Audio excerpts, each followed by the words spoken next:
और मुगलों के खिलाफ मुगल वाले कितने थे? वो थे करीब 10,000 लोग। कितने थे? 10,000 लोग। तो हम जब राणा कुंजा के नेतृत्व में करीब 3,000 लोग थे, 3,000 में से करीब 1,600 लोग मौत के घाट उतार दिए गए थे। कितने? 1,600 लोगों ने शहादत दे दिया था। मतलब मुगलों का गुलाम हमें नहीं बनना है, हमें आजाद रहना है। मतलब 3,000 में से 1,600 लोग कुर्बान दे दिए। बचे कितने? 1400 लोग बचे। और वो लोग थे करीब कितने? मुगल कितने थे? 10,000 से भी ज्यादा थे। और उनमें मौतें हुई थी केवल 150। उनमें से 10,000 लोग थे टोटल। 10,000 में से केवल 150 लोग मरे, केवल 150 लोग ही शहीद हुए। तो बचे कितने? 10,000 में से 150 काट लो, कितने बचे? हाँ, 200, 300, 350 घायल में मान लो भले ही, है ना। मतलब 9,500 लोग थे वो, 9,500। और हमारे लोग कितने थे? 1,400 लोग थे। उसके बावजूद भी आखिरी में जब परिणाम आया उसका, रिजल्ट का, युद्ध का, तो अपने राणा कुंजा की सेना जीत गई थी। मैं तो सवेरे बच्चों को ट्यूशन पढ़ा रहा था, पढ़ते पढ़ते मुझे ध्यान में आया फेसबुक पर आज तो राणा कुंजा चल रहा, थोड़ा देख लेते इसमें भी क्या है। तो मुझे आज सवेरे सच पता किया मैंने। तो आप जब यहाँ पर आज राणा कुंजा की मूर्ति की स्थापना करिए, प्रतिमा का अनावरण करने जा रहे हैं, मेरा आपसे दिल की गहराइयों से अपील है कि मूर्ति तो यहाँ पर बन गई। इस मूर्ति को जब यहाँ पर स्थापित करना था तब से लेकर के आज दिन तक यहाँ विवाद चला आ रहा है। मेरा ये कहना है कि मूर्ति के नाम पर हम विवाद करते हैं, लड़ते हैं आपस में। किसी के पास पीला गमछा है, किसी के पास नारंगी वाला है, किसी के पास कांग्रेस वाला दुपट्टा है। आप दुपट्टों के नाम पर ही लड़े जा रहे हो।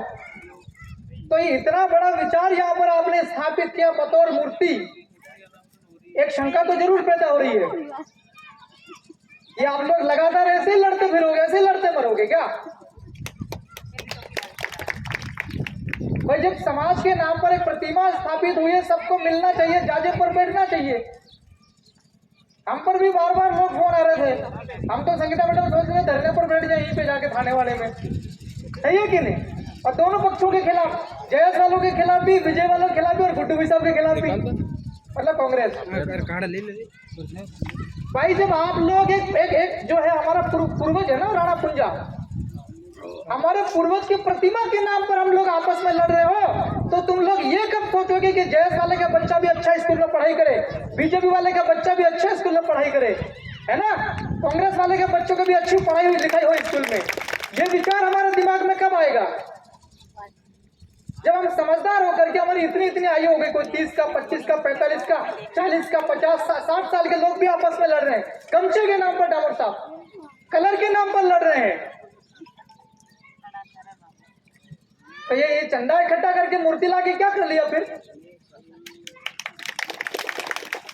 मेरा आपसे इतना कहना है इस गांव के लिए और इस पंचायत के लिए, आप लोग, पहली बात तो ये है कि राणा कुंजा है, यह आपके भगवान से कम नहीं है। पहली बात तो आज से 450 साल पहले इन्होंने बताया था कि हमारे वतन को गुलाम नहीं होने देना।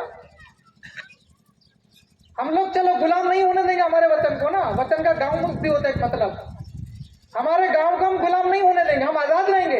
लेकिन आजाद रहकर के हम क्या करना चाहते हैं, ये भी इंपॉर्टेंट है। हाँ, धर्म भी बढ़ाना, बिल्कुल बढ़ाएंगे धर्म,